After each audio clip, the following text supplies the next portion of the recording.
Scooby. Hi, I'm Scrappy Doo. Scrappy Doo?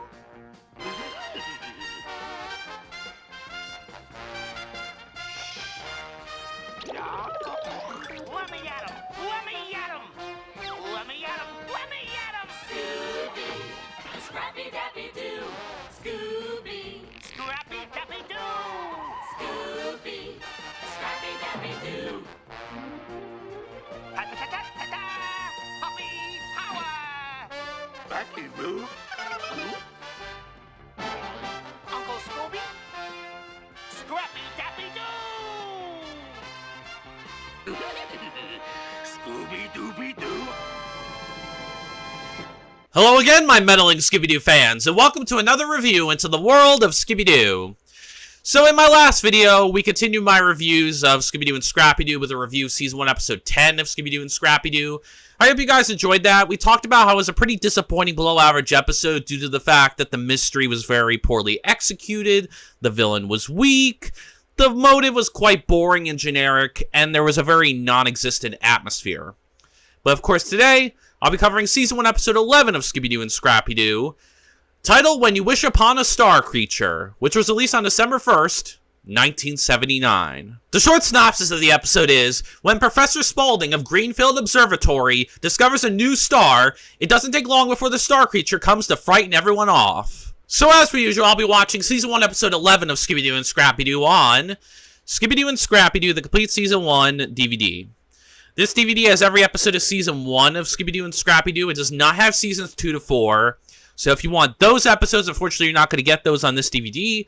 But if you're a big fan of Season 1 of Scooby Doo and Scrappy Doo and like the 20-minute mysteries with Scrappy in them, then this is the DVD for you. Now, as far as this episode's reception is concerned, I'm not really sure how fans feel about this particular episode. It's not really talked about a whole lot, so I don't know the general consensus around it.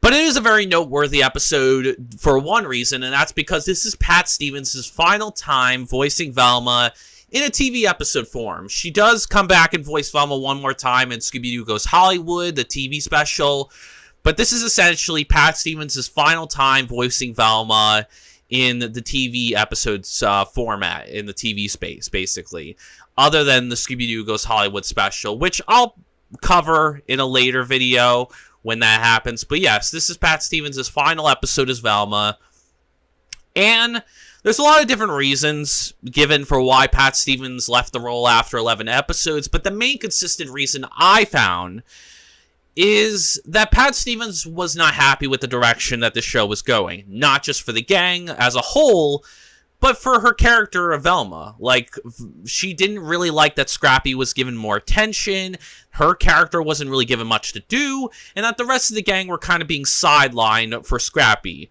Not only that, but she kind of wanted to find more work outside of voice acting and find more, maybe some more television roles or film roles or, just any type of work that she could find in the acting space other than voice acting. Now, unfortunately, she wasn't able to, and she did end up, stop acting, retire from acting, like, I believe pretty much in 1980, like a year after this. I think she had one more role, and then she was pretty much done. She did eventually become, like, a teacher for, like, the arts and acting and stuff. So that's really cool. I'm glad she was able to find, find a new job for herself. It's a shame that she wasn't able to continue her acting career, but I'm happy she did find something else. Found another job that spoke to her passion, which was acting. A lot of people like to think that it was due to medical reasons, but that's not the case. In fact, what I believe people actually are referring to is when in 2010, Pat Stevens was suffering from breast cancer and unfortunately passed away from it. So, yeah, I think when people think it's for medical reasons, I think they're talking about her death and her battle with breast cancer way after her time as Velma. Like, that has no relevance to why she left the role at this point. That happened later in her life. That was, later in her life when she was a little bit older. For this instance, the two main reasons were essentially the direction of the show and the fact that she wanted to pursue more roles. She wanted to find more work and more roles for herself outside of voice acting. And honestly, I can't blame Pat Stevens for her disdain and not for the direction of the show. Because quite frankly, I'm not a fan of the direction of the show myself. I mean, you guys have saw that I've not rated these episodes highly, and I'm not a fan of Scrappy Doo. So I can understand Pat Stevens' frustration when, especially in the last show, the Scooby Doo show, where she had a lot more to do. She was more integral. Velma had a lot more to do in those episodes. She got to be in some amazing episodes in the previous show, and to go from that to this show where she's being sidelined for Scrappy, the episodes don't really give her a whole lot to do. I can see why Pat Stevens would not want to continue voicing Velma, because her character's not being utilized that well, and neither is the gang. She's not happy with the direction it's going, so why stick around? And honestly, even if she had stuck around for a few more episodes, Velma pretty much left after seasons 2 to 4 and only made sporadic appearances in the next show and was absent for 13 Ghosts. So she really didn't have a mainstay role again until Pup. So even if Pat Stevens had stayed, she really wouldn't have, voiced Velma for much longer anyways. So it was probably for the best that she just left when she felt like, she wasn't happy where things were going and saw the direction of the franchise as a whole. So that's essentially why Pat Stevens, stopped voicing Velma after this episode. Again, it's a shame. Pat Stevens is one of my personal favorite voice actresses to play Velma. She's my third favorite of the Velmas. I really love her portrayal as Velma. I think she did an admirable job of taking over for Nicole Jaffe. And I really am, sad that she's going to lead the role. But I understand her decision, and I totally get why she made the decision she did, because I can't say I blame her. I don't like the direction of the show myself, and I don't like the direction of the franchise, and this isn't one of my favorite shows, so I totally would get for someone like her who wants more for her character and for the gang and liked how it was handled in the previous show. I can understand why she wouldn't like how it's going in this show. But with that being said, what do I think of this episode? How does Pat Stevens' final time as Velma in Scooby Doo and Scrappy Doo, this final episode with her, how does it go? How does she go out? Does she go out on a high? Is this finally a good episode? How we finally reach the peak of Scooby Doo and Scrappy Doo? Is it another dud? Is it another terrible episode that just reiterated why Pat Stevens, had every reason to leave the role and leave Scooby Doo and Scrappy Doo and the franchise as a whole?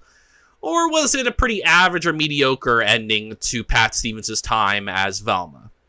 Well, let's find out, shall we? So let's take a look at the episode to see whether I think it is a good or bad episode of Scooby Doo and Scrappy Doo. The episode begins with scientists who created a new telescope and are using it, only to find that a star creature comes from space and ends up attacking them.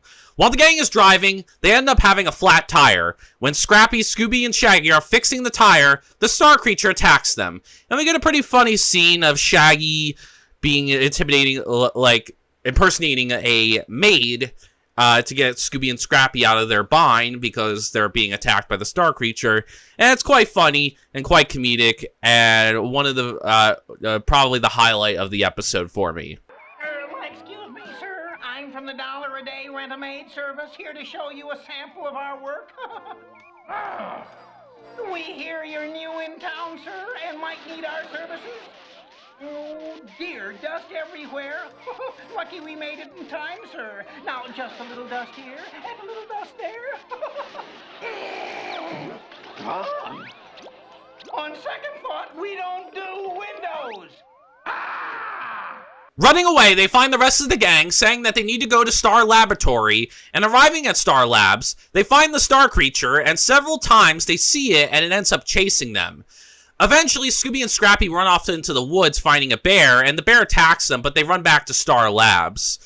Now, I'm going to be honest, this whole sequence with Scooby and Scrappy in the woods was so long and so dull and dragged out. It did not need to be this long. I understand there's going to be gags in Scooby Doo. I love gags, okay? I love, gags in Scooby Doo. It provides levity. But at the end of the day, you have to be short and quick about them and not overblow them. And I feel like this scene is a good example of just a scene that really ran way too long. Because honestly, guys, I was starting to zone out and not even pay attention to the episode due to the scene. Like, because nothing was happening for so long except for Scooby and Scrappy being attacked by this bear. And then finally, the plot kicks in again. And we go back to, Scooby and Scrappy returning to the gang and them going after the, capturing the star creature at the end. But it's like, why did the scene need to be this long? Why did the writers think this scene needed to be as long as it is? I understand putting a gag in. I understand having some levity and some fun. I'm all for it. But you gotta time them correctly, and you gotta be good with how long you stretch out your gags, because if you do it for too long, it becomes quite boring and dull and distracting for the episode. This scene did not need to be as long as it was, and I really don't understand what the writers and animators were thinking with this scene. They could have just trimmed this down a little bit. It feels like they were just padding for time because they needed 20 minutes in the episode, but couldn't figure out how to fill that time.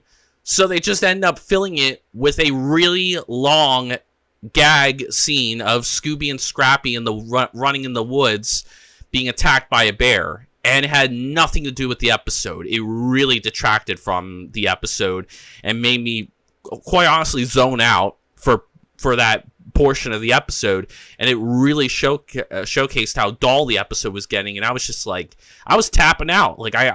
Because it served no purpose being there. The star creature finds them, and Shaggy backs up into the telescope controls, and the telescope goes out of hand and hits the star creature. The creature lays there, and the police show up, and they unmask the star creature as Mr. Greenfield, the owner of the observatory. He's been using the telescope to steal secrets from Star Laboratory, but when Professor Spaulding discovered a new star, it worked on it for longer hours. That upset Greenfield's plans, so he had to find a way to disrupt the professor's work, and the gang end the night by watching a falling star, and Scrappy asks if stars really fall, but Shaggy says it's just an expression, and the episode ends with no reason for why this happens, but a giant rock, for some reason, is falling to the ground, causing Shaggy and Scooby to topple to the ground. Why this happened? Don't know why. I guess it's supposed to be another gag, but why did this giant rock just fall out of no reason? In response to Shaggy's response to Scrappy, I guess, but it was still weird. Isn't the sky beautiful tonight? Look, everybody, a real falling star. Do falling stars really fall? Oh, Scrappy, that's just an expression. Of course, I could be wrong. Well, Scooby Dooby Doo. Scrappy Dappy Doo! I'm going to give Season 1, Episode 11 of Scooby Doo and Scrappy Doo 2 stars out of 5. So yeah, this was another below average episode, another dud in the series. Kind of used to it at this point.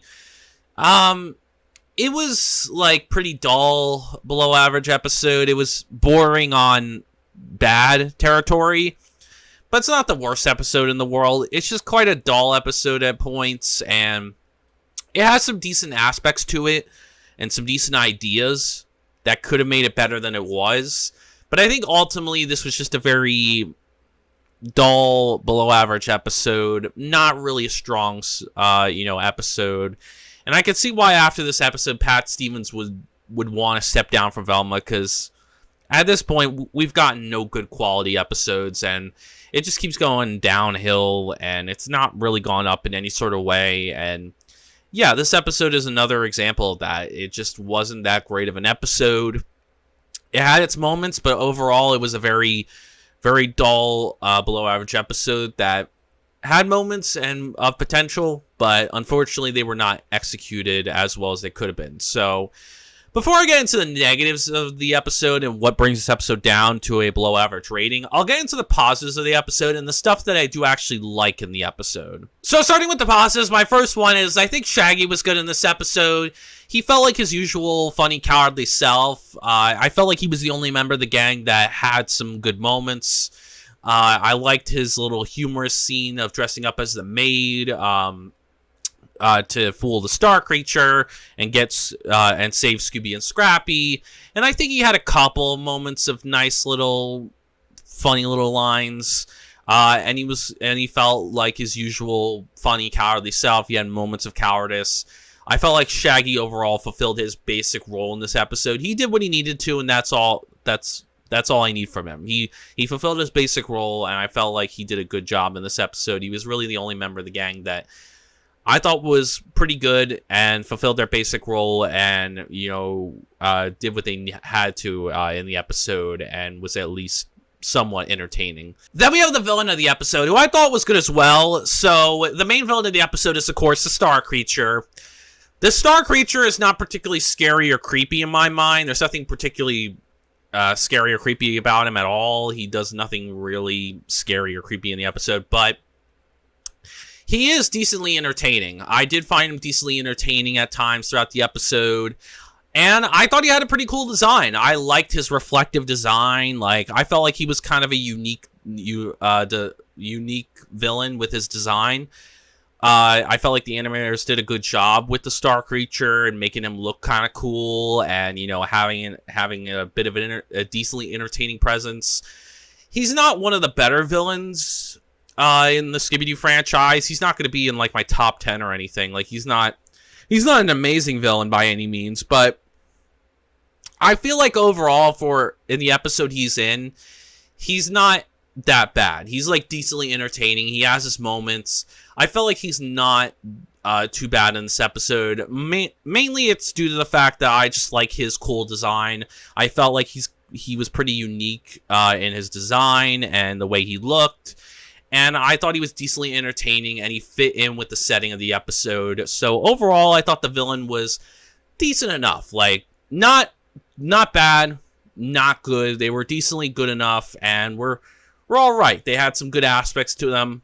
Not the most amazing villain in the world, but for what it is, I think he was fine enough in this episode. I thought there were a good number of suspects in the episode. So you had 3 suspects in the episode. You had Professor Spaulding, you had Mr. Greenfield, and you had Hank Grime.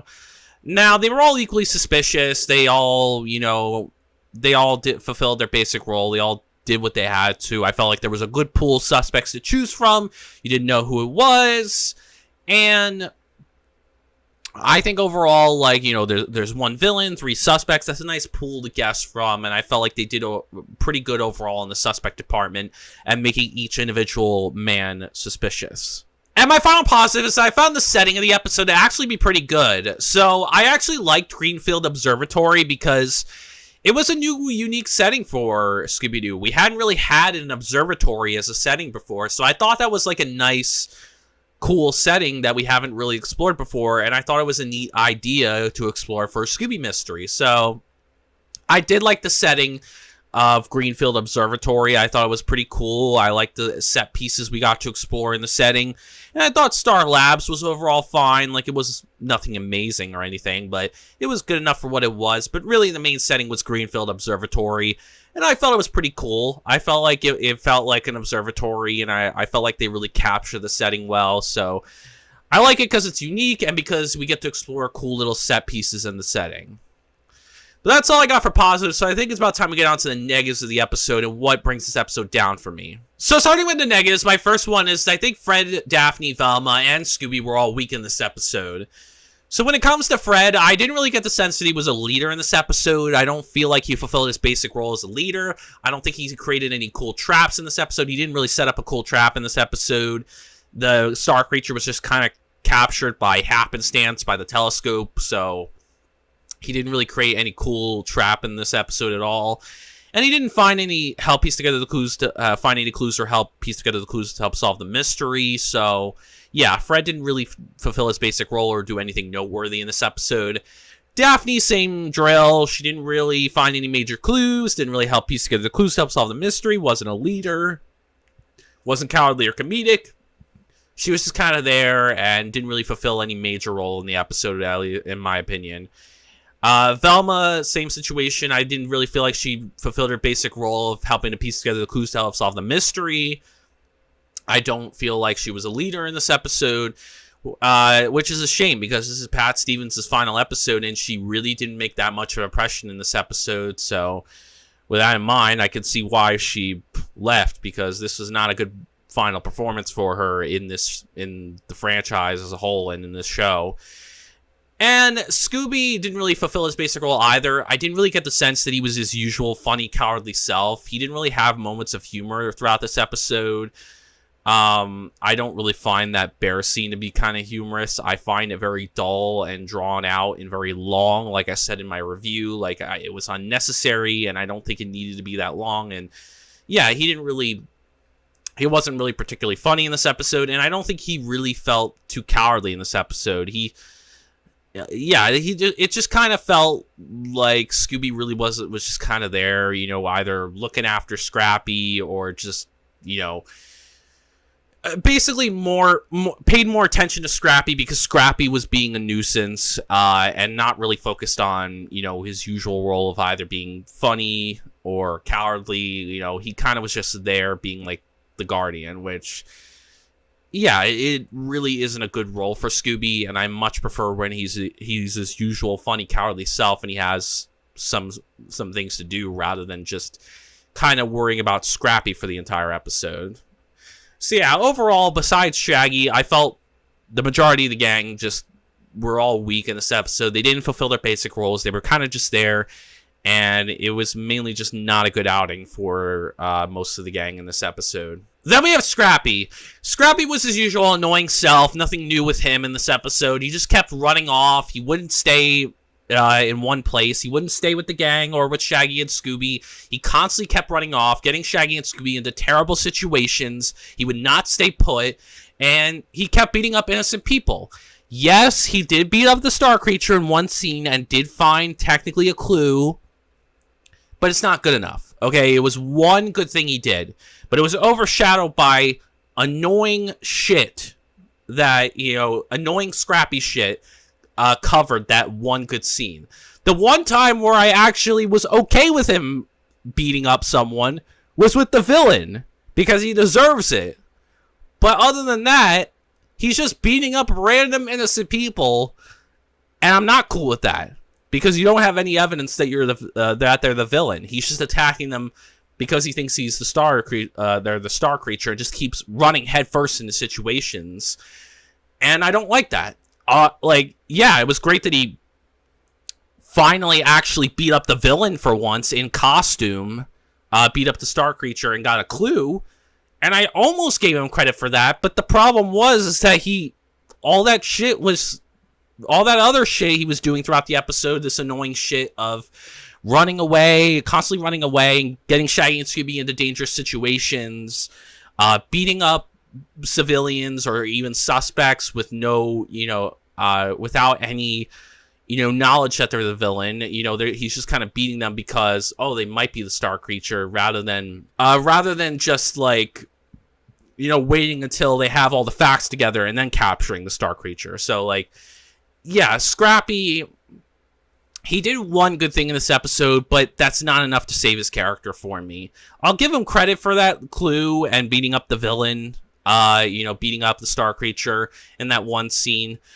But other than that, I cannot give him a pass in this episode. He did way too many annoying stuff. He constantly got Shaggy and Scooby into bad situations. He would not stay put. He kept running off, and he kept beating innocent people. And I don't care if they're suspects. If you don't have any evidence that they're the villain, don't beat them up. Don't care. You don't beat up people. The only person I'm okay with Scrappy beating up with is the costumed villain. And he did. But he needs to do that more often rather than beating up civilians and suspects. So yeah, Scrappy, not good in this episode. Same shit with him. Potential there, if they had expanded upon that scene of, him retrieving clues or beating up the villain, maybe I could have given him a pass. But no, only one good scene out of many shitty scenes. So yeah, can't give him a pass. He wasn't great in this episode. Outside of costume, I found Mr. Greenfield to be very uninteresting. We really don't know anything about Mr. Greenfield. We don't know much about him as a character. We know he's, the owner of the observatory, but we don't know like anything about him other than that. Like we don't know much about his character, and outside of costume, he really doesn't provide any sort of backstory for the villain. He doesn't really stand out in any way. He's just kind of there and is really not, a very fascinating character outside of costume. He's just very, very background character-ish. Like, not really much development there when it comes to his character outside of costume. So, yeah, for me personally, I didn't really find anything interesting about Mr. Greenfield outside of costume. All we know is that he was the owner of the observatory, but that was really it. Like, we didn't know anything else about him, and he didn't really make any sort of impression or stand out in any way in the episode. I found the motive of the episode to be very poorly executed. So, Mr. Greenfield's main motive is that essentially he wanted to scare everyone away so that he could continue to steal secrets from Star Laboratory. Now, on paper, this could be a good motive. It could be a good motive, and it's pretty unique motive. It's quite different. We haven't seen a motive where someone's stealing secrets from a laboratory. I think that's a neat idea. The execution, though, is quite bad. And my problem with it, execution-wise, is that we don't know why he stole the secrets. There's not really much elaboration. It's more so like, oh, he just was scaring everyone away, particularly Professor Spaulding and everyone in the observatory, because he was trying to steal secrets, and Professor Spaulding was working overtime and longer hours and was getting in the way of that. But why was he stealing secrets? Like, was he selling them? Who was he working for? Like, I need more than just like, oh, he's stealing secrets from Star Laboratory. Okay, but why? Why is he stealing secrets from Star Laboratory? Like, could we get a bit more elaboration? I just don't know why he's doing what he's doing. Like, did someone hire him? Is this of his own accord? Is he, like, selling it on the black market or something? I'm really confused. Is he selling it to another company?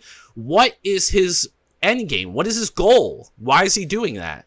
So, like, I like the idea of the motive, but I needed a bit more elaboration on why he's doing what he's doing. So, unfortunately, despite the potential this motive has, and it being unique, and me liking the idea and concept of the motive, the execution's quite poor and very weak, because we don't get much elaboration on the why, which is a very important factor to the motive. I found there to be no mystery in this episode. I really didn't get the sense that there was any sort of mystery in this episode. I know, like, maybe someone might argue that, oh, like, the mystery could be, like, where did the star creature come from? Like, who is the star creature?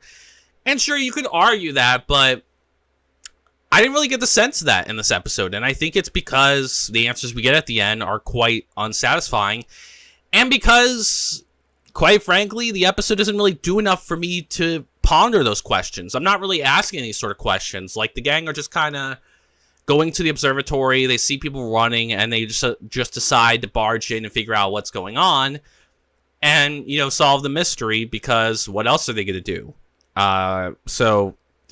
Yeah, I didn't really feel like there was any mystery in this episode. I guess you could argue the mystery could be about who the villain was, like, what their backstory is, like, where they came from. But even if we wanted to say that's a mystery, it's pretty weak. Like, it really isn't developed well, and I'm not really asking those questions throughout the episode, and I'm not really asking any other sort of questions throughout the episode. And the answers we get are unsatisfying, and maybe that's due to the fact that some of these scenes kind of drag out in this episode and are a little bit dull, so I kind of, like, zone out, especially with the bear scene. But yeah, like, maybe it's just because the episode didn't execute it well, maybe it's because the episode didn't really set it up well, or wasn't there to begin with. I just didn't feel there was any sort of mystery in this episode. I didn't really get the sense that there was no lingering questions or answers to any sort of questions that I had throughout the episode. I found the clues of the episode to be weak as well. So the only two clues I could maybe fathom in this episode is the telescope in a certain position and the strobe light belt. Honestly, the telescope in a certain position, I don't even know if that really counts as a clue. That's more of an observation. I feel like the only real clue in this episode is the strobe light belt. And even then, all that does is explain how the villain achieved his effects. But I felt there was no clues in this episode that help narrow down the list of suspects, and no clues in the episode to help point towards the motive. So the clues were overall quite weak, and honestly, almost non-existent, almost not there. So yeah, for me, I really didn't like the clues in this episode. I don't know if I even want to count the telescope in the certain position, because I feel like that's more of an observation. But I threw it in there because maybe you could consider that a clue. I don't know. It's kind of iffy. I'm starting to think maybe not. I really think the only major clue in the episode is the strobe light belt that Scrappy found. But even then, it's not that major of a clue. It's not a vital clue that helps narrow down the list of suspects or help point towards a motive. So, yeah, I'm not really impressed with the clues in this episode. They were almost an afterthought and very non-existent throughout the episode. And my final negative is that I found the atmosphere of the episode to be very non-existent. I didn't feel any sort of tension or suspense or creepiness or eeriness from either the villains or the setting in this episode. I felt the villain or setting did not provide any sort of atmosphere. I felt no tension or suspense. Wasn't fearing for the gang's safety. Was on the edge of my seat wondering what's going to happen next. The villain was not threatening in the slightest. And there was nothing really keeping me on edge throughout the episode and wondering what's going to happen next throughout the episode. And I didn't really feel there was anything creepy or eerie about the episode. I really didn't. Like, there was nothing creepy or eerie about the episode from either the villain or the setting of the episode. It was completely devoid of atmosphere. There was no atmosphere to speak of throughout this episode. Overall, guys, I would personally not recommend this episode to fans and newcomers of the show. It's just a bit of a slog and a dull episode due to the amount of dragged out unnecessary scenes throughout this episode. It was a really dull watch. It almost was terrible, but it had enough sprinkles of good in it to inch it up to a below average rating.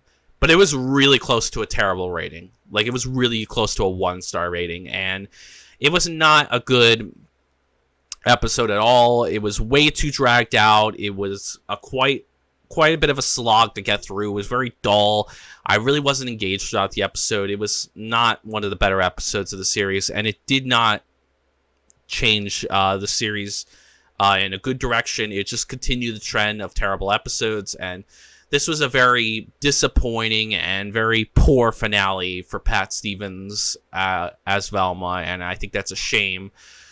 But I guess I'm not surprised that it ended this way, because the series showed no signs of being good, and I guess, it makes sense that Pat Stevens would leave after a kind of episode like this. I was hoping she would go out with a bit more of a good episode, but unfortunately, she went out on a pretty dull and not so great episode. Anyways, I hope you guys enjoyed the review. Please give a like if you did. Comment down below your thoughts on the episode. Do you like this episode? Do you disagree with me? Do you think there's more positives in it that you see that I don't see? Do you hate this episode? I'd be interested in that as well. Do you agree with me? Do you think this is a dull, below average episode that's, quite a slog to get through and not one of the better episodes? Or a downright awful episode, and maybe I'm giving it a bit more leeway than you guys would? Or are you somewhere in the middle, where you think it's average, it's okay and decent, but it's not good or bad? I'm curious for your thoughts. Let me know. And subscribe for more Scooby Doo content like this, or if you're just interested in any of my other content. Obviously, I have more Scooby Doo reviews on the way. This is a Scooby-focused channel, so we cover all things ranging from the TV shows, the movies, the video games, and the books. So if you're a diehard Scooby Doo fan, casual, newcomer, if you love talking all things Scooby Doo and want to join in on each individual discussion for each individual TV show episode review, movie review, video game let's play and review, and book review, then come join the channel and experience some amazing Scooby-Doo content. In my next video, I will continue my reviews of Scooby-Doo and Scrappy-Doo with a review of Season 1, Episode 12 of Scooby-Doo and Scrappy-Doo, titled The Ghoul, the Bat, and the Ugly. I'm not really sure what to expect with this episode. I don't really have high expectations going into it, not just because the series has been pretty bad up to this point and really hasn't shown me any sort of good quality at this point. But it is noteworthy because this is Marla Frumpkin, the third actress to voice Velma. This is her first episode voicing Velma. And so now it's Marla Frumpkin's turn to take over the role of Velma, and I'll get into Marla Frumpkin when we get into our review, but let's just say Marla Frumpkin is not one of my favorites of the Velma voice actresses. I'll get more into that in the next review. But yeah, it is noteworthy for Marla Frumpkin's first episode, so I'm interested to see how her first outing as Velma is. But besides that, I'm not really going into this with high expectations, mainly due to the fact that it's not really talked about that much by the Scooby Doo community, and because the series has not been good up to this point, so I don't really have any reason to believe that it's going to start being good now. But we still have a small amount of episodes left, so maybe the series might surprise me, but so far it has not. But if you want to know my thoughts on Season 1, Episode 12 of Scooby Doo and Scrappy Doo, The Ghoul, the Bat, and the Ugly, then come join me next time. Anyways, thank you guys so much for watching this video, and as always, peace out.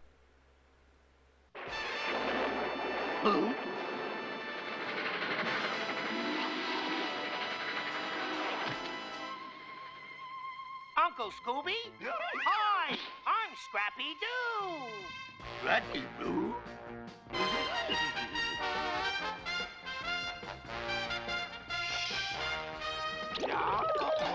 Let me at him! Let me at him! Let me at him! Let me at him! Scooby, Scrappy Dappy Doo. Scooby, Scrappy Dappy Doo! Scooby, Scrappy Dappy Doo. Ta-ta-ta-ta-ta! Puppy power! Scrappy Doo? Uncle Scooby?